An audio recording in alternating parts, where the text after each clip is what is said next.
அதுவும் வெவ்வேறு இந்த மாதிரி கஷ்டப்பட்டு நான் என்ன பேசுறது, வாய்ப்பு கொடுத்துட்டு நான் போயிட்டு கத்தாத மைக்கு கொடுத்துட்டு போயிட்டே இருப்பேன்.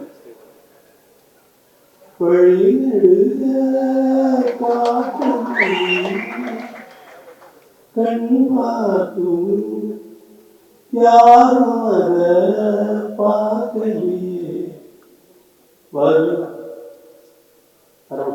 அது வேணும். அது என்ன